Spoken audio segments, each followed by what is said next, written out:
Marcos capítulo 10 y vamos a leer los versículos 17 al 31.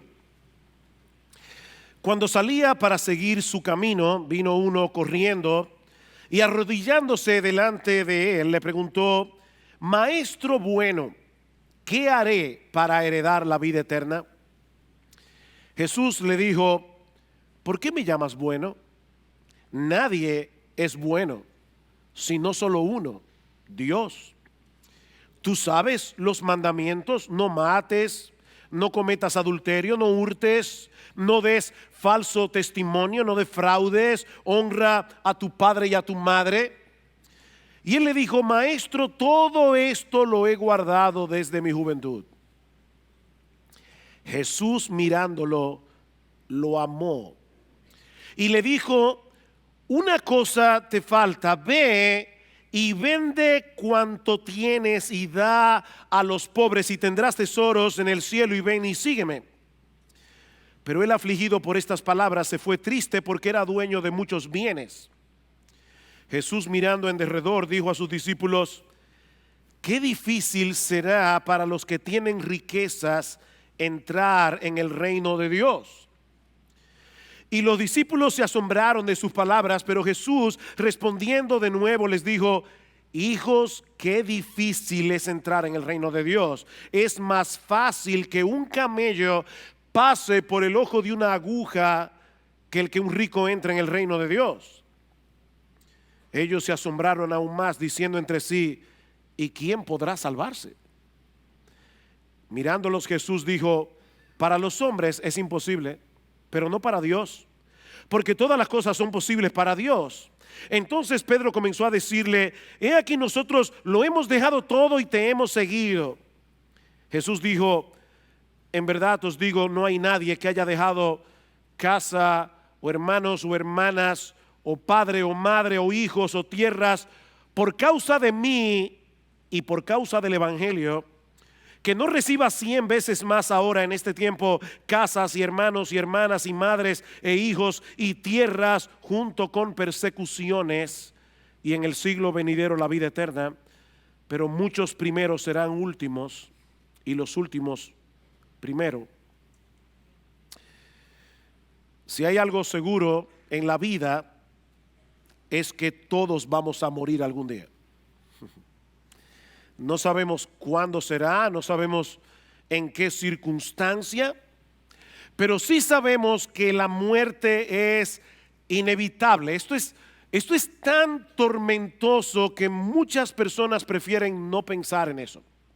Hace unos años atrás salió publicada la noticia de que un grupo de médicos estaba tratando de reducir la tasa de mortalidad. Yo no sé exactamente a qué se referían, porque lo cierto es que la tasa de mortalidad no puede ser reducida. Es de un 100%. Todo el que nace en este mundo morirá. El filósofo y matemático francés Blaise Pascal lo dijo de una manera bastante sombría, pero muy realista. Él decía en uno de sus pensamientos: imaginemos a unos cuantos hombres encadenados y todos ellos condenados a muerte, varios de los cuales son degollados cada día a la vista de los demás, que ven su propia condición en la de sus semejantes y mirándose unos a otros con dolor y sin esperanza aguardan su turno. Esta es la imagen de la condición humana, dice Pascal. Eso no suena muy atractivo, pero es muy realista. Por eso el poeta inglés John Donne dijo aquella famosa frase que luego Hemingway usó en una de sus novelas: no preguntes por quién doblan las campanas doblan por ti.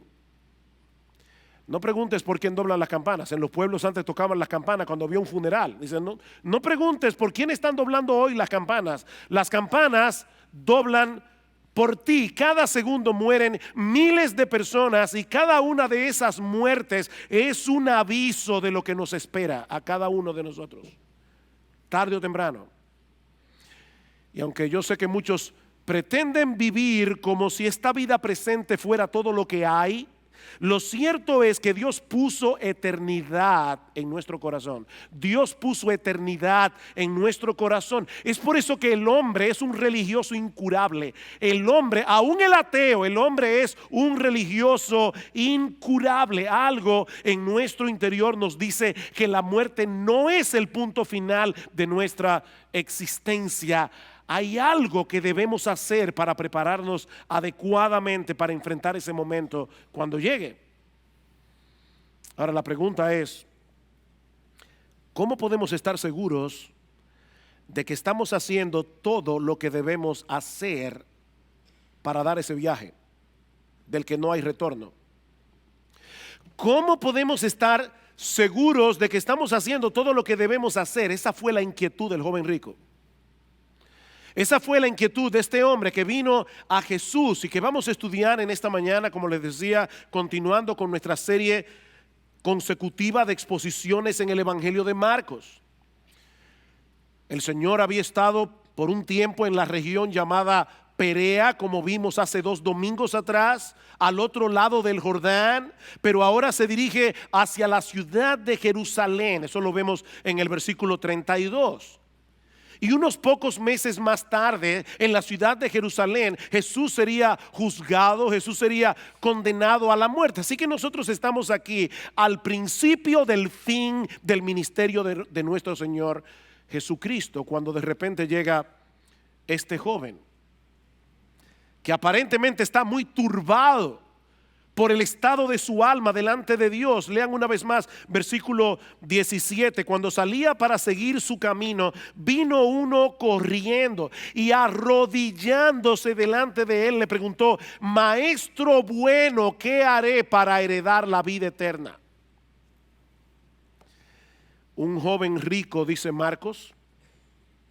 Lucas, en el relato paralelo, nos dice que este hombre era muy rico y que era un hombre prominente. De hecho, la palabra que Lucas usa es gobernante. Este hombre era un personaje en el pueblo de Israel. Probablemente era miembro del Sanedrín, una de las instituciones más emblemáticas, más prestigiosas de la nación de Israel en los días de Jesús. Así que este individuo había tenido bastante éxito en la vida. Era joven, era rico, era influyente, y por si todo esto fuera poco, era una persona bastante moral, era una persona religiosa, como vemos en el resto de la historia. Por eso alguien decía que este es el tipo de joven que todo padre quisiera para su hija. Sin embargo, la historia revela que este joven tenía una inquietud tan grande en su corazón que Marcos nos dice que él vino corriendo al Señor Jesucristo. Hay detalles aquí que no debemos pasar por alto. En el tiempo de Jesús, la gente de prestigio no corría. Eso estaba fuera de la ética social. Pero este joven estaba tan inquieto que viene corriendo delante del Señor, y dice que hincando las rodillas delante de él le preguntó: Maestro bueno, ¿qué haré para heredar la vida eterna? ¿Qué pregunta? En otras palabras, maestro, ¿cómo yo puedo estar seguro de que yo estoy haciendo todas las cosas que yo debo hacer para ir al cielo? Lo tenía casi todo, pero había una duda en su corazón que no lo dejaba vivir en paz. Una pequeña duda, una gran duda. Esto no es para hacer chistes, pero me vino a la mente algo que vi hace unos años atrás en una viñeta de esa que salen en los periódicos. Había un individuo en el desierto muriéndose de sed, y habían 2 manantiales de agua al lado, y un letrero que decía: cuidado, agua venenosa, y en el otro decía: esta agua es potable, y otro letrero que decía: o será al revés.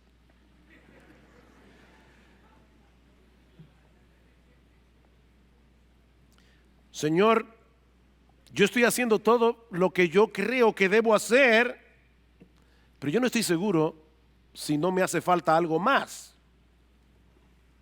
Y yo confío en lo que tú me vas a decir. Dime qué tú crees que me falta para yo tener vida eterna. Ahora, hermanos, piensen en esto por un momento. Ese es el sueño de todo cristiano, que alguien venga a ti y te pregunte, dime qué yo debo hacer para ser salvo. Pero ahora escuchen la respuesta de Jesús. Versículo 18. Jesús le dijo, ¿por qué me llamas bueno? Nadie es bueno, sino solo uno, Dios. Si hay algo que esta historia nos enseña incidentalmente, es que el método evangelístico del Señor Jesucristo era muy diferente al de muchos evangélicos en el día de hoy. Yo estoy seguro que si este joven hubiera ido delante de algunos evangélicos, muchos evangélicos que yo conozco, dime qué yo debo hacer para heredar la vida eterna, rápidamente le hubieran dicho, ora conmigo la oración del pecador. O pídele a Jesús que entre en tu corazón. Yo no he visto una frase más abstracta que esa. Yo no sé cómo hacer eso. Que le pida a Jesús que entre en mi corazón. De paso, déjenme decirles algo, mis amados hermanos, nunca le digan eso a un inconverso. Esa frase no tiene ningún sentido. Esa frase no aparece en el Nuevo Testamento. Los apóstoles nunca la dijeron. La salvación no viene simplemente porque tú invites a Jesús a entrar en tu corazón. De hecho, es tan extraña esta historia porque Cristo pudo haberle dicho, ¿qué te falta? Creer en mí. Señor, ¿qué me hace falta para heredar la vida eterna? Cristo pudo haberle dicho, oh, que creas en mí.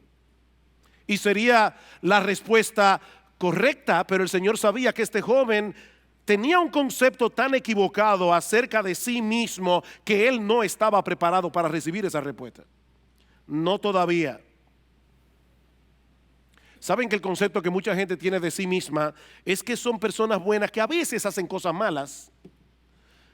El concepto bíblico es al revés. Nosotros somos personas malas que por la gracia común de Dios a veces hacemos cosas buenas.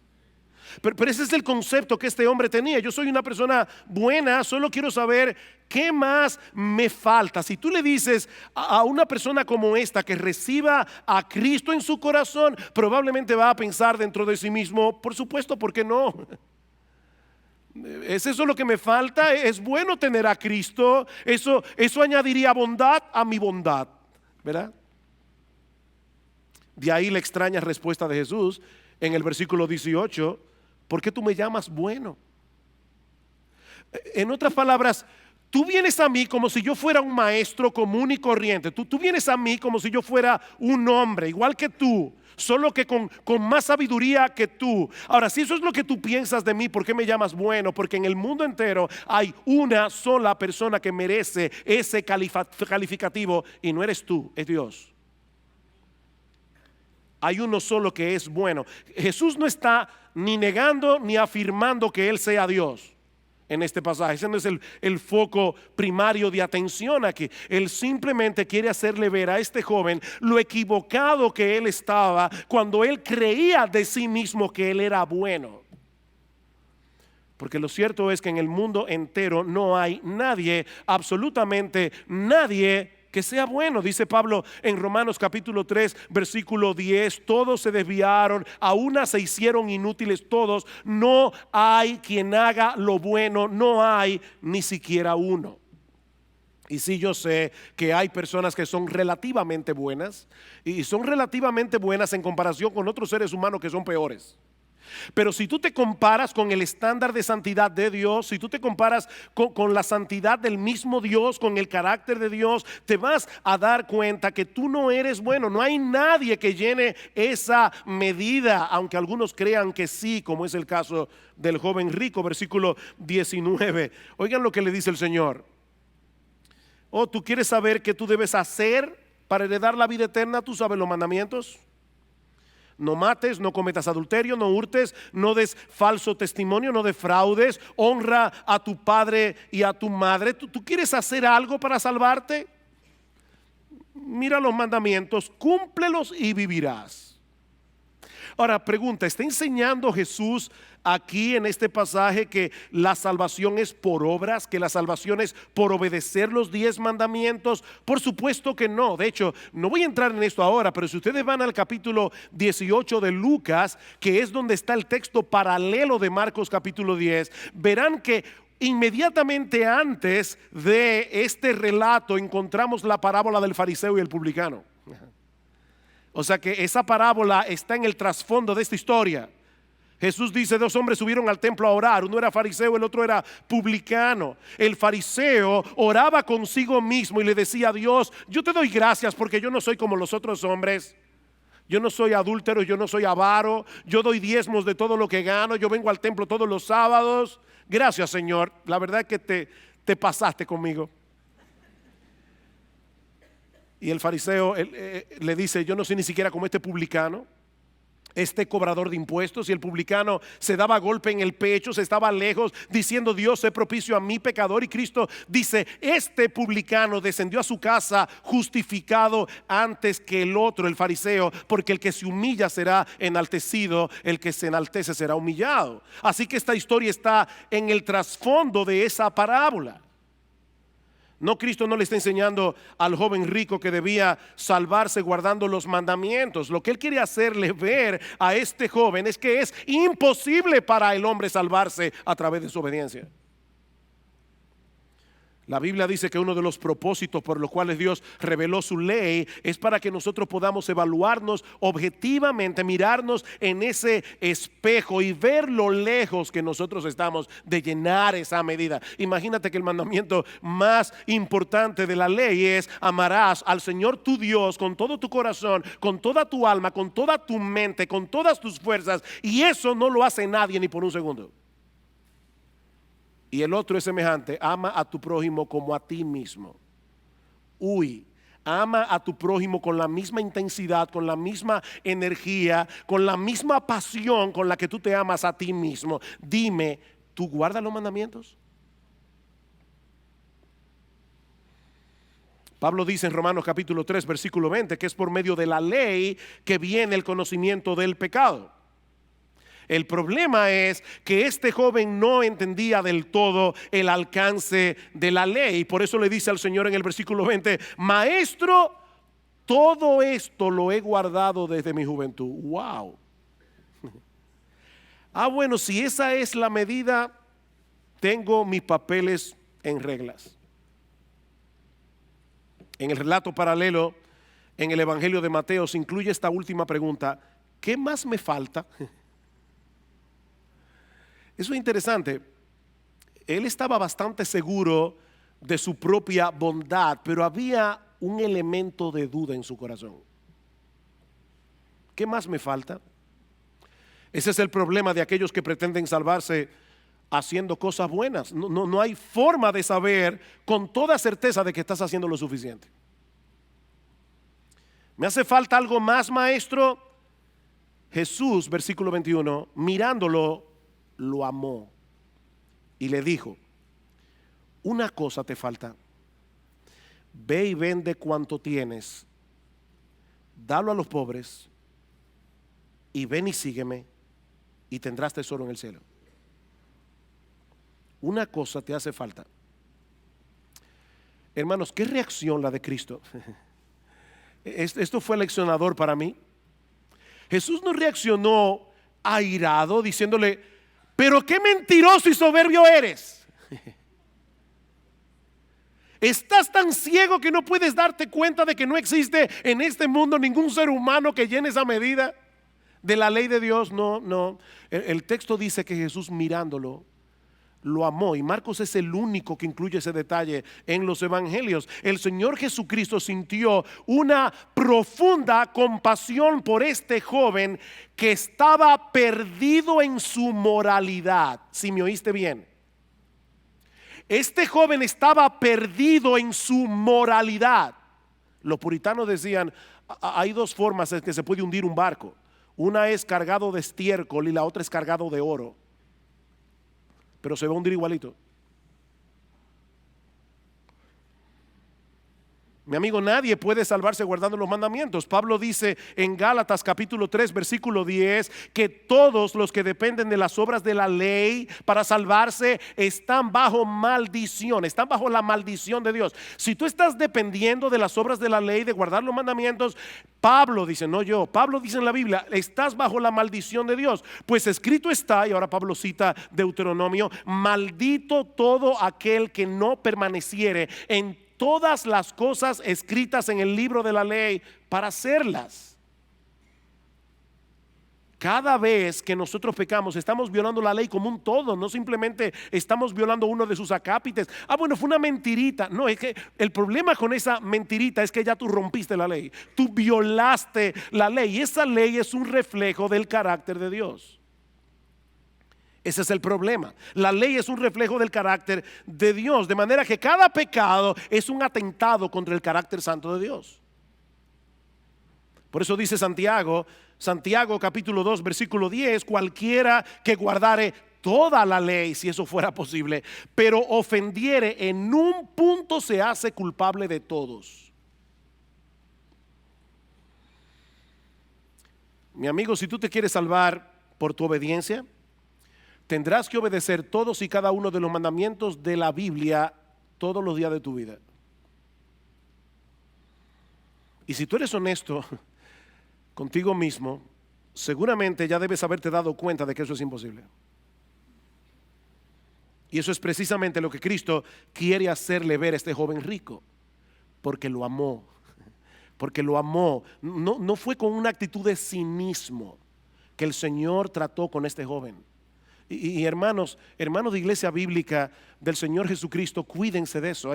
Uno puede ver a una persona moralista y tratarla con desprecio. Así como hay personas que tratan a las prostitutas, a los ladrones con desprecio, hay personas que tratan a los moralistas con desprecio. Cristo no hizo eso. Cristo sintió compasión por este joven, una profunda compasión. Y le dice, joven, solo te hace falta una cosa.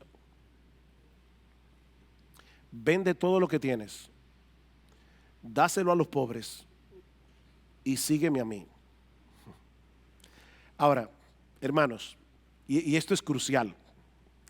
Por fin, ¿cuántas cosas le faltaba a este joven? ¿3 o una? Porque él dice, una cosa te hace falta. Vende todo lo que tienes, dáselo a los pobres y ven y sígueme. Entonces, ¿qué era lo que le faltaba? Lo que le faltaba era seguir a Cristo. Fíjense, el punto aquí no es que por vender sus bienes y entregar la ganancia a los pobres, este joven iba a ir al cielo como recompensa, sino por seguir a Jesús. Ahora, vender todo lo que tenía y entregarlo a los pobres iba a ser la evidencia de que él había removido el ídolo de su corazón, el ídolo que él le había hecho a las riquezas, para hacer de Cristo el único objeto de su adoración, el único objeto de satisfacción, el único objeto de su deleite. Esa era la evidencia. Mientras dependas de otras cosas para tu felicidad, mientras dependas de otras cosas para encontrar satisfacción en la vida, mientras haya otras cosas aparte de Cristo en la que tú estés descansando tu identidad, es imposible que puedas creer aunque tú digas que crees. Esto es serio. Es muy fácil decir que creemos en Cristo, pero es otra cosa muy distinta mostrar esa confianza dependiendo únicamente de Él y encontrando toda nuestra satisfacción únicamente en Él. Y la palabra únicamente aquí es importante. ¿Sabes lo que Jesús le está diciendo a este joven? Joven, déjame decirte algo. Imagínate la vida sin dinero. Imagínate la vida sin nada de dinero.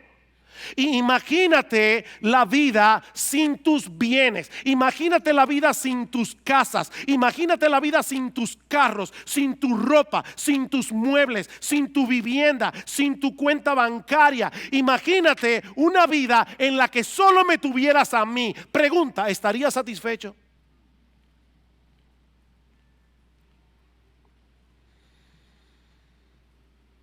¿Saben lo que Jesús está haciendo aquí? Es una cirugía de corazón abierto. Eso es lo que Jesús está haciendo aquí. Es una cirugía de corazón abierto. Cristo está metiendo el bisturí lo más profundo que Él pueda para tocar el nervio central de la idolatría de ese joven. ¿Saben cuántas personas hay en el mundo que creen, pero en realidad no creen? O sea, personas que tienen a Cristo como un adorno más. Es un adorno en el contexto de su vida decente, en el contexto de su vida religiosa, pero Cristo no es su todo. Y déjame decirte algo, mi amigo, si Cristo no es todo para ti, Él no es nada para ti. Cristo no es un adorno. Es por eso que Jesús dice en Lucas capítulo 14 versículo 33 que el que no renuncia a todo lo que posee no puede ser su discípulo. Punto. El que no renuncia a todo lo que posee no puede ser mi discípulo. Es imposible seguir aferrado a todas esas cosas y al mismo tiempo tratar de aferrarte a Jesús. Eso no se puede. Tienes que soltar todo lo demás antes de que puedas aferrarte a Él de todo corazón. Él no es un adorno religioso. Si no lo es todo, entonces no es nada. Pastor, ¿significa eso que todos los cristianos tienen que ser pobres? No. En la Biblia nosotros encontramos varios personajes que eran muy ricos y muy piadosos. Abraham era muy rico, Job era muy rico. Pero a la hora de la prueba ellos demostraron que Dios era su todo. Ustedes recuerdan cuando Dios le dijo a Abraham: Abraham, vete al monte Moría, llévate a tu hijo Isaac, a ese adolescente que habías esperado por más de 25 años, y ofrécemelo a mí como un sacrificio. ¿Qué hizo Abraham? Fue al monte, al lugar donde Dios le dijo, e iba a degollar a su hijo. Y por supuesto Dios no se lo permitió. Pero Abraham demostró allí que él no idolatraba a su hijo. Dios era su todo, no su hijo. Lamentablemente este joven no pasó la prueba. En aquel momento crucial de su vida quedó evidenciado claramente quién era realmente su Dios. Versículo 22. Pero él, afligido por estas palabras, se fue triste, porque era dueño de muchos bienes. ¿Ven el contraste?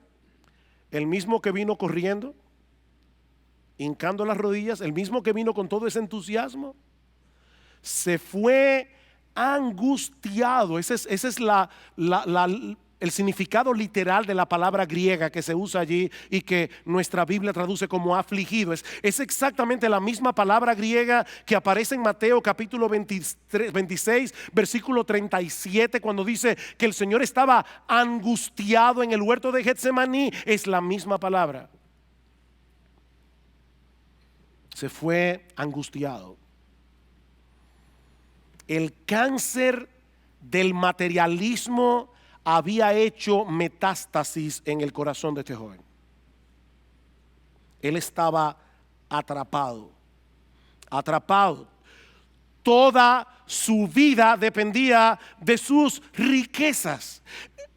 Mis hermanos, amigos que están aquí, escúchenme bien, porque esto que voy a decir ahora es una distinción crucial. El problema de este joven no radicaba en el hecho de tener muchos bienes. Su problema era que los bienes lo tenían a él.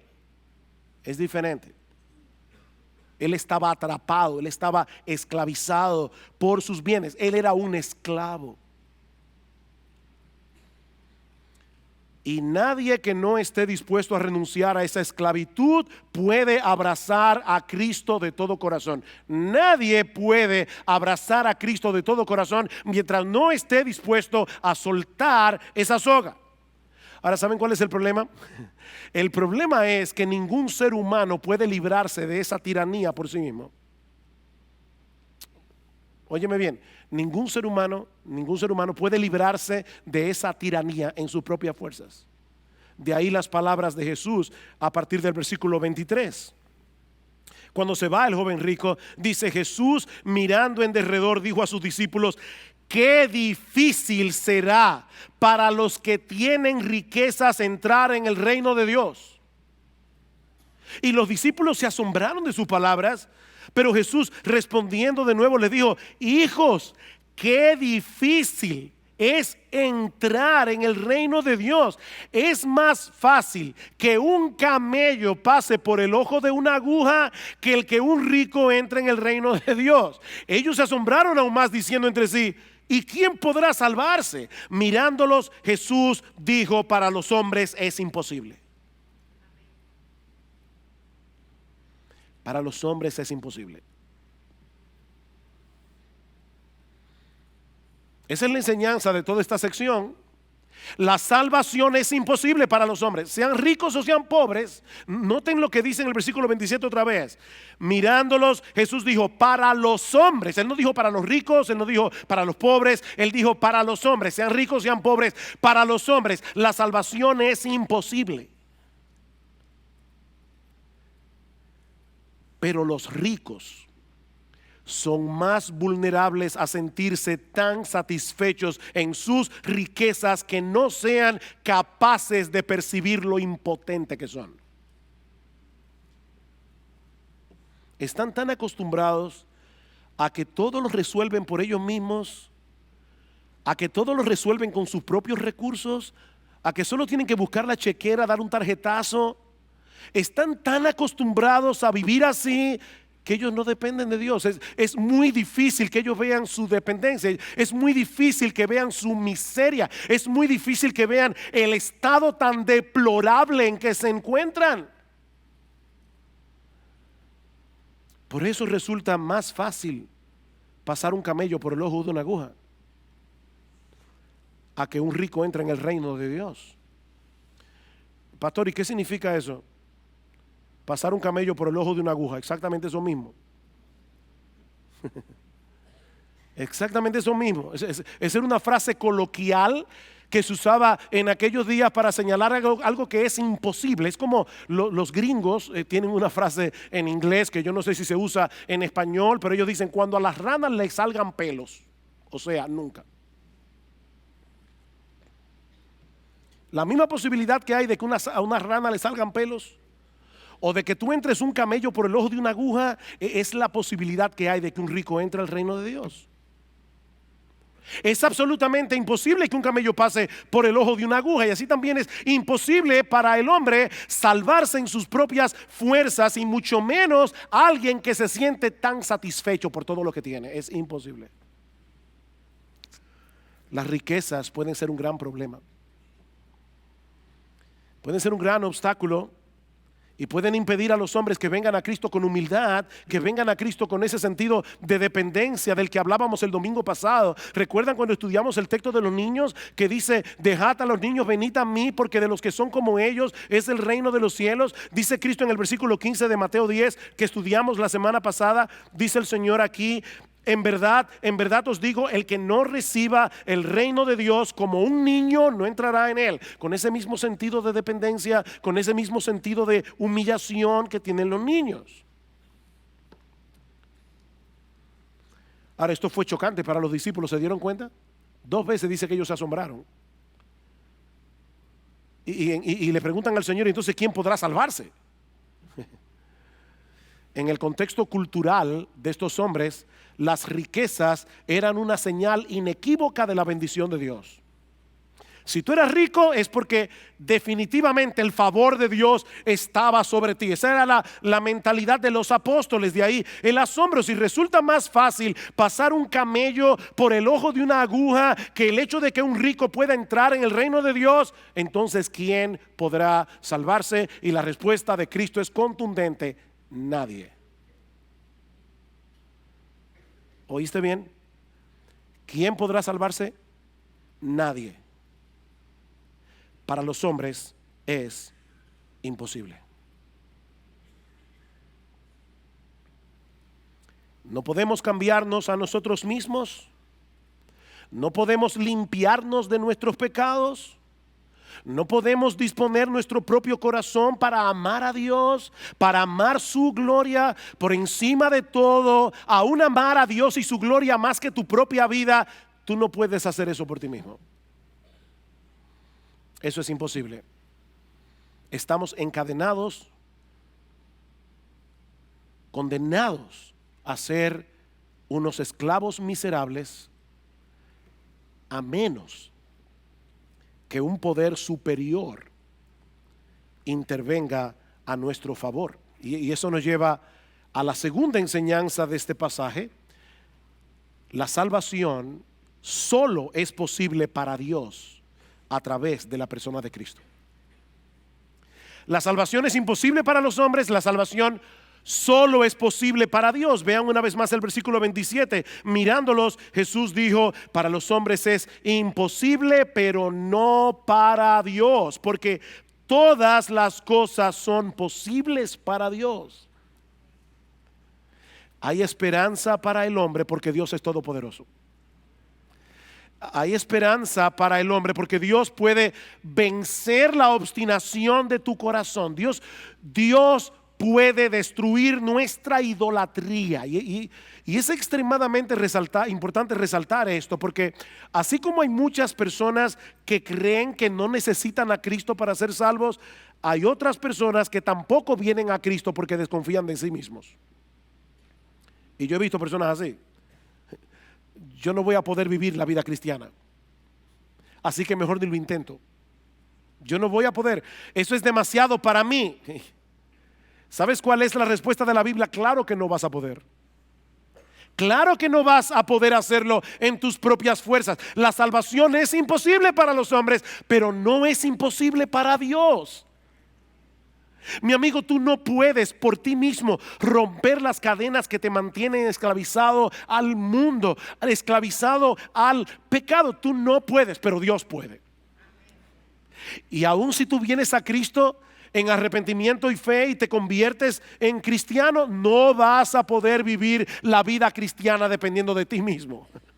No vas a poder. Pero Dios es todopoderoso. Dios es todopoderoso y Él puede transformar el corazón de los hombres, como de hecho lo hizo con los apóstoles. Noten el versículo 28.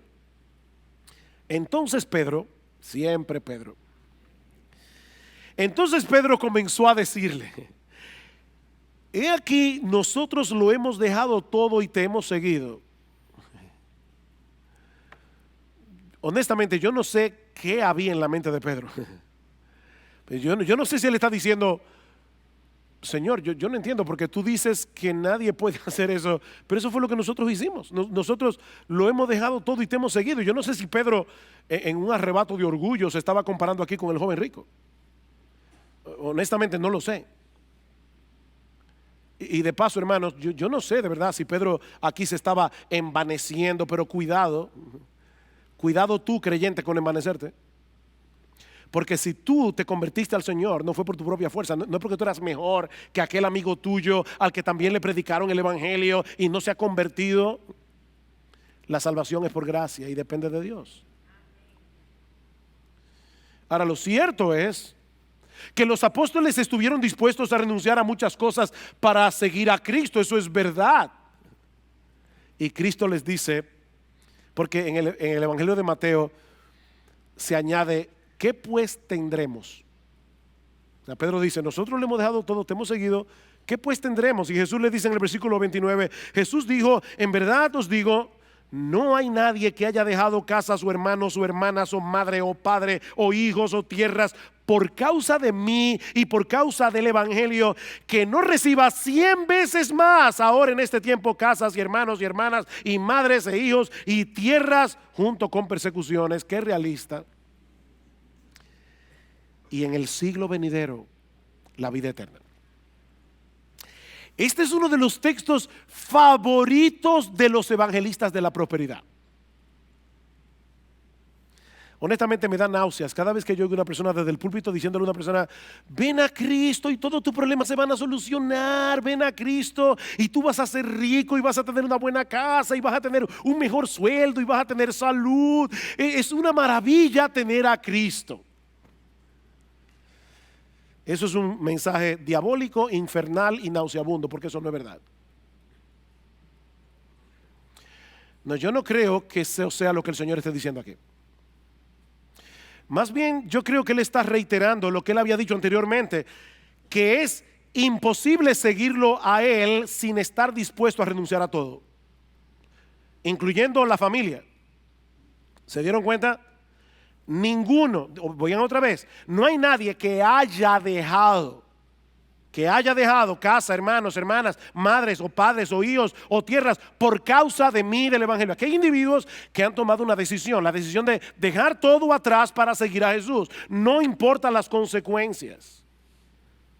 Y de paso, no es que el cristiano se vuelva un pesado con la familia, no es que el cristiano se olvide de la familia. No, lo que Cristo está diciendo, óyeme bien, es muy probable que si tú decides seguirme a mí, tu familia te aborrezca por causa de tu fe. Es muy probable que eso pase. Y de hecho, el mismo Cristo dijo en Mateo capítulo 10, versículo 34, no penséis que he venido para traer paz a la tierra, no he venido para traer paz, sino espada, porque he venido para poner en disensión al hombre contra su padre, a la hija contra su madre, a la nuera contra su suegra. Y yo sé que algunos dirán, pero eso ya todo el mundo lo sabe. No, a la nuera contra su suegra por causa de la fe, no porque la suegra se mete.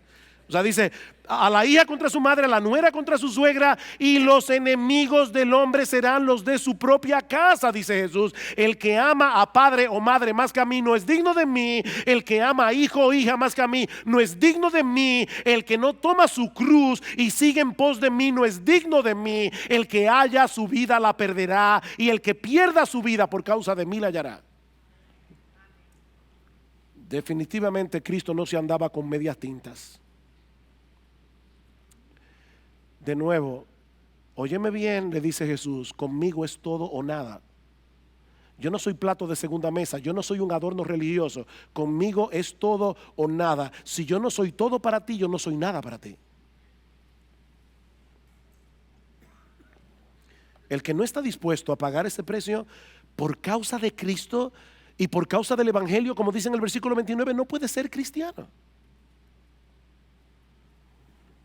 El problema es que todos nosotros somos demasiado débiles para hacer algo así, a menos que vengamos a Cristo en dependencia de Cristo.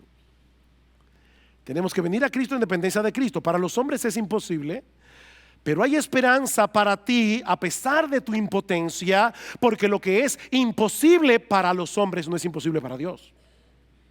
La salvación está disponible para toda clase de hombres, porque Dios es todopoderoso. Dios es todopoderoso, su poder no tiene límites, todas las cosas son posibles para Él, dice el Señor. Fue Dios el que proveyó el remedio a través de la persona y la obra de Cristo. Cristo murió en una cruz para pagar mi deuda delante del Padre. Es Dios el que abre nuestros ojos para que veamos la terrible condición en que nos encontramos, la necesidad que tenemos de ser salvos. Es Dios el que inclina nuestra voluntad para que abracemos por fe y de todo corazón lo que Cristo ofrece. Pero eres tú el que tienes que venir en dependencia de Él. La salvación es por gracia, dice Pablo en Efesios capítulo 2, por medio de la fe. Esto no de vosotros, dice la Biblia, es un don de Dios, es un regalo de Dios, no es por obras para que nadie se gloríe. Este es el punto focal del evangelio, la total impotencia del hombre contrastada con el absoluto poder de Dios. Hay salvación completa y gratuita por medio de la fe en la obra redentora de Cristo. Más adelante en el capítulo 10 versículo 45 dice el Señor: el Hijo del Hombre vino no para ser servido, sino para servir y para dar su vida en rescate por muchos. Él vino a morir en una cruz para dar su vida para rescatar pecadores.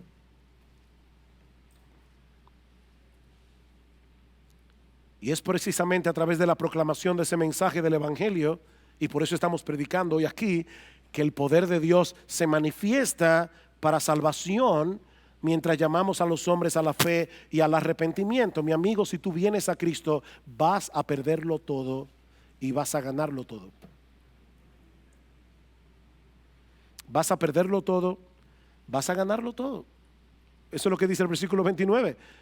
No hay nadie que haya dejado casa o hermanos o hermanas o madre o padre o hijos o tierras por causa de mí y por causa del evangelio que no reciba 100 veces más ahora en este tiempo casas y hermanos y hermanas y madres e hijos y tierras junto con persecuciones y en el siglo venidero la vida eterna.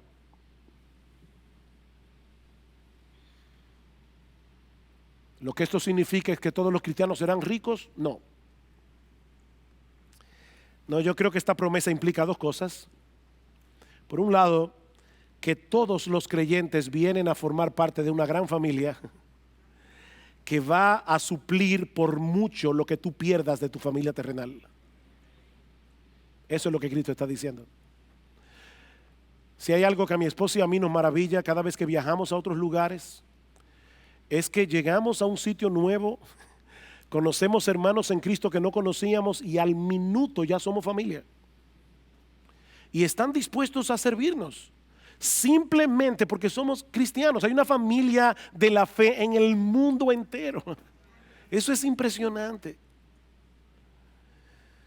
Pero por el otro lado, y esto que voy a decir ahora es muy sensible, yo creo que John Piper tiene razón cuando dice que hay algunos cristianos que por diversas circunstancias no están rodeados de muchos creyentes. Y él pone el caso particular de los misioneros. Misioneros que son desarraigados de su país, de su familia, y van lejísimo a predicar el evangelio a lugares extraños. Cuando mi esposo y yo estuvimos visitando a nuestra hija en el mes de mayo, ella nos hablaba de eso, nos decía, esto es difícil, lo más difícil es ese sentido de desarraigue, tú no perteneces a ningún lugar. Y nuestra hija nos decía, y es lo que yo creo que está envuelto en todo esto, ella decía, yo me he dado cuenta que mi hogar está donde esté Cristo. Mi hogar está donde está Cristo. Y yo creo que probablemente lo que el Señor está diciendo allí es a esas personas que están solas en lugares donde no hay casi cristianos. Dice, aún así, si tú lo pierdes todo por causa mía, lo que vas a obtener por el hecho de tenerme a mí será infinitamente más satisfactorio que cualquier cosa de este mundo que tú hayas podido perder. Tú tendrás en mí 100 veces más. Amor incondicional. El amor incondicional de Cristo suplirá 100 veces más el amor de hermanos, hermanas, padres, hijos, tierras, todo. Él será tu hogar y será 1000 veces mejor que el hogar que tú hayas perdido por causa de Él. Cristo es mejor.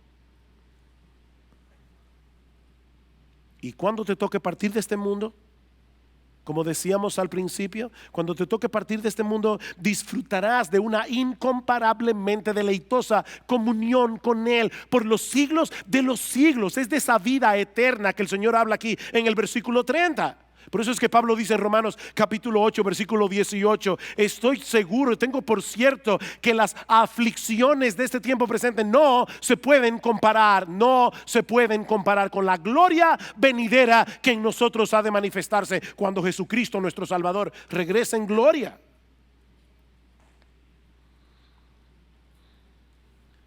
Y nuestro pasaje concluye con esta advertencia: pero muchos primeros serán últimos y los últimos primero. Y es una frase oscura en el contexto, pero yo creo que la idea puede ser la siguiente: la forma de obrar de Dios desafía nuestras ideas preconcebidas. El joven rico de esta historia al principio parecía estar muy cerca. Un individuo moral, religioso, que admiraba a Jesús. Maestro bueno, yo te admiro. Él parecía estar muy cerca del reino de Dios, pero al final demostró que estaba muy lejos. Según el criterio del mundo, este individuo había tenido una vida bastante exitosa, increíblemente exitosa. Era joven, era rico, era influyente. Según el criterio de Jesús, este joven era un pobre esclavo que estaba arruinando su vida en medio de su opulencia y en medio de su moralidad.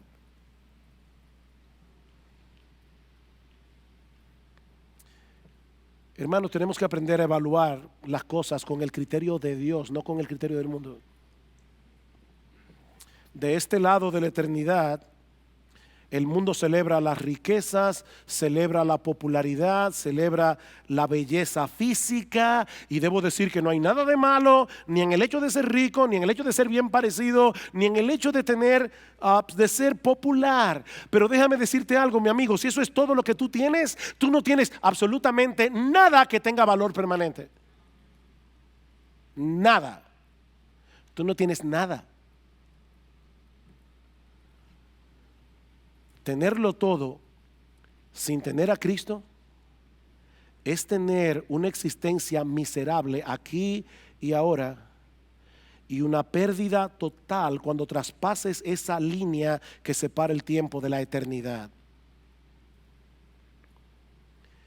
Tener a Cristo es tenerlo todo, aunque no tengas nada más.